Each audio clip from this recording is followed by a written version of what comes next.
It's happened. I don't know what side of the fence I'm supposed to fall on with this, guys. I am genuinely conflicted. On the one hand, I find the entire concept of taking issue with people appropriating your culture to be ridiculous. After all, imitation is the sincerest form of flattery. But then, on the other hand, we have the Weebo's Kangs types attempting to superimpose themselves retroactively into a people's history that they were entirely oceans removed from until fairly recent centuries, people.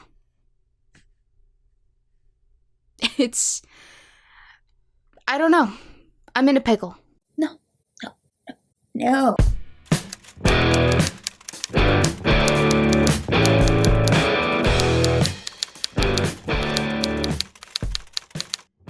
You have been warned. Let the demonetization process begin! Let me regale for you a tale of woe. It starts off, like so many of my favorite interactions, with a tweet. If you aren't native, keep your hands off our culture. We rock our regalia beautifully every single day. And from there, you can guess what happened. There was a 20-some part long thread, give or take, complete with graphics explaining in detail ad nauseum her point. And frankly, I find that level of autistic clarification commendable. I would go about the exact same level of thoroughness just to prove one person was wrong as well.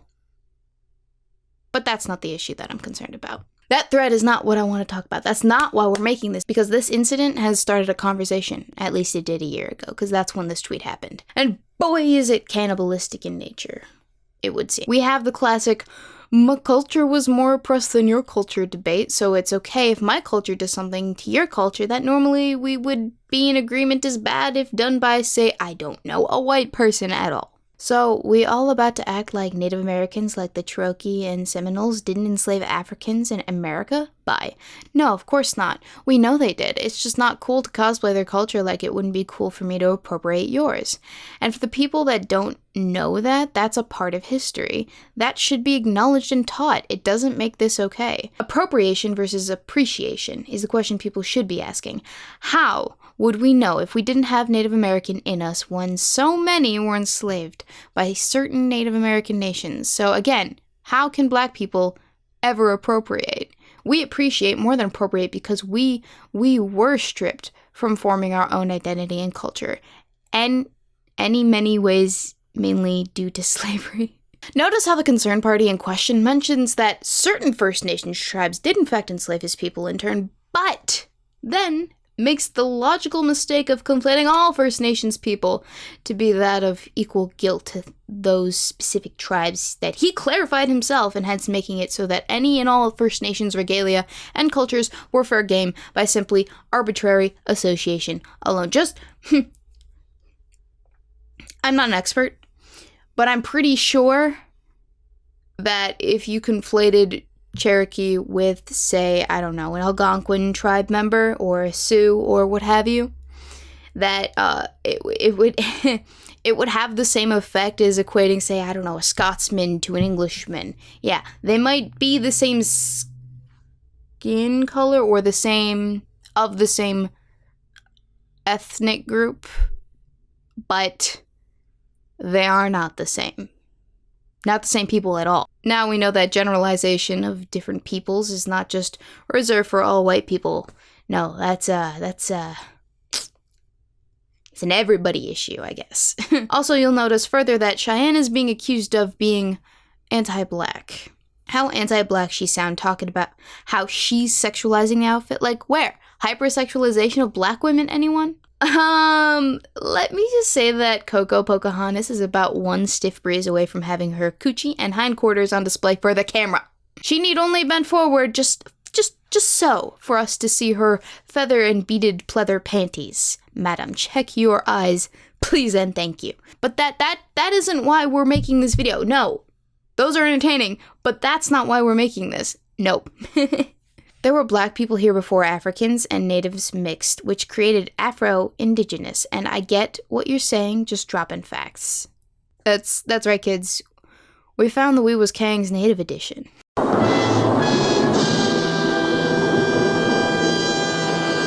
For those of you unfamiliar with this phenomenon,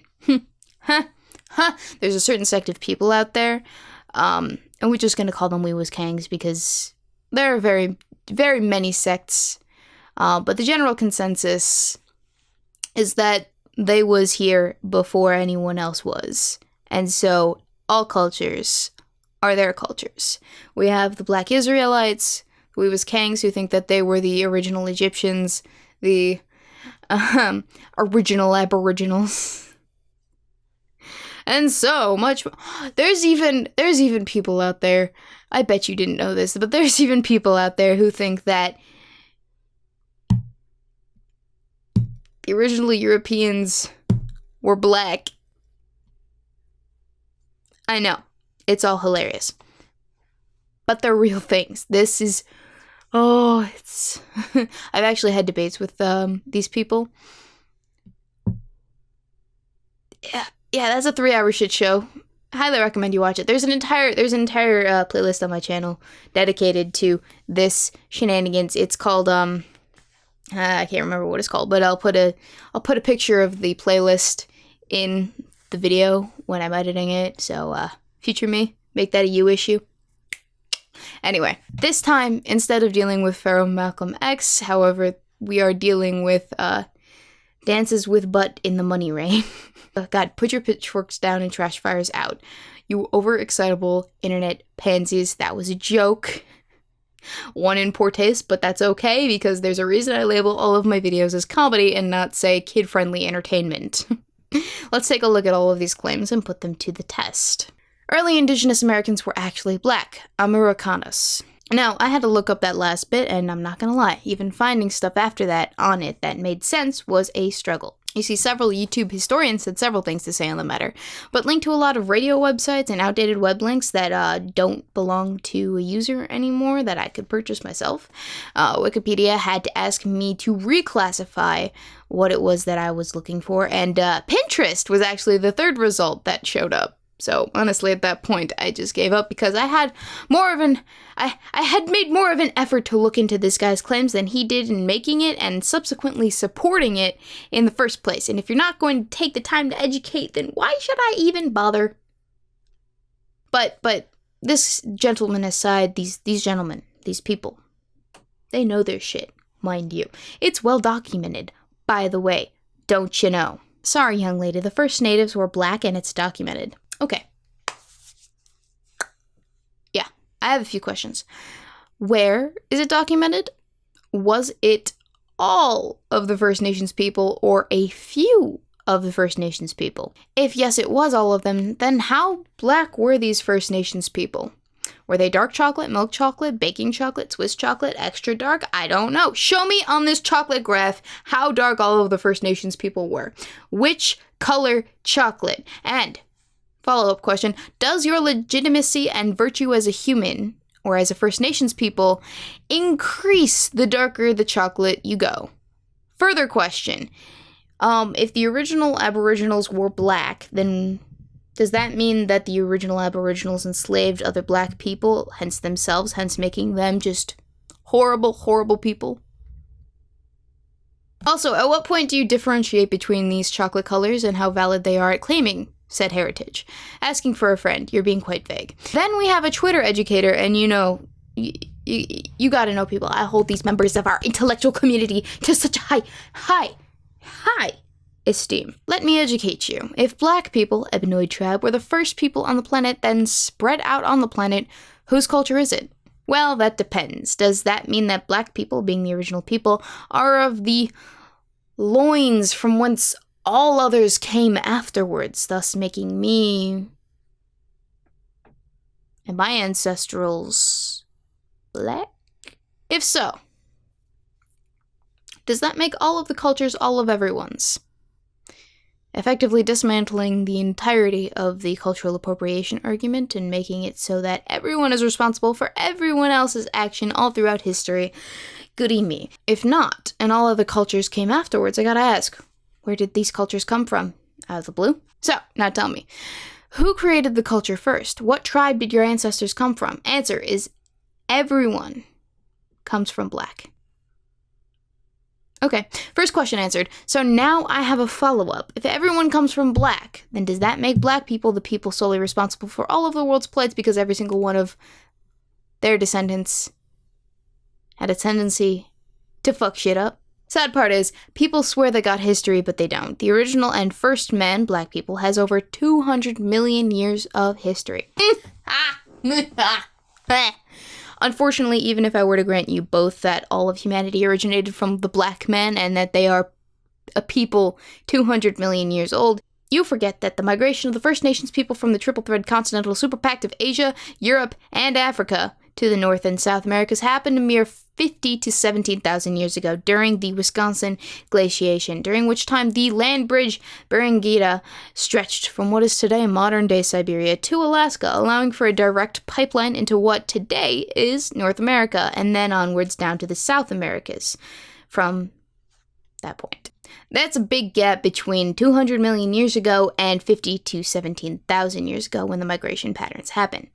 At some point, people must have migrated. At some point, different cultures had to have formed. And at some point, we must have gotten a divergence of racial appearances. Otherwise, the world wouldn't look the way that it does today, resulting in a theory that just doesn't stand up on a logical basis alone. I'm sorry to say, fam. And now, we get to the point of this video, my favorite point, where we look at selectively taking pictures cherry-picked en masse from a plethora of other pictures to support a person's confirmation bias. Folks, this is a rather popular fallacy this type of folk rather enjoys using when making their points. This is the fallacy of incomplete evidence, and how it works is, first, I make a claim, something mundane such as the Aboriginal American people fell on a spectrum of skin colors that make their appearances both today and in historical recollection look diverse. The counterclaim that these people would be making is, no, Aboriginal people were originally black. See here, these pictures above prove it. Examples. Many current-day Native Americans drunk the white European BS Kool-Aid history too. The natives or indigenous people in the Americas were dark-skinned people. Do some research. Any culture or civilizations on this earth, the root people were black. Europe, Asia, Australia, etc. We're the true native everything, including Mayans. Stop playing. Give us our native birthright back. We're Aboriginal on every continent. Africans are the real Native Americans. I keep receipts, y'all. Came over here after us and started tripping like white supremacist colonials did. Now, why this argument works so well? Because I can't invalidate those photographs. They're the real pictures of real people. Real pictures of real art.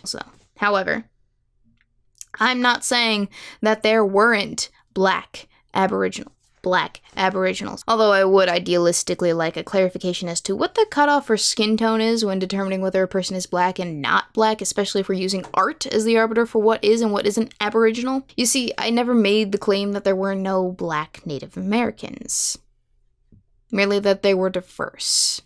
But the counter-argument is that they were originally black, which is, based on their own threshold for acceptable evidence, fairly easy to counter. I only have to show an assortment of somewhat lighter skin color natives to prove that that's not true. But if we're going to take the image interpretation aspect out of this equation entirely and simply use biological genetic data, all I need is one single genetic outlier from a continent other than Africa from a time period prior to 1492 to disprove this entire claim. And guess what?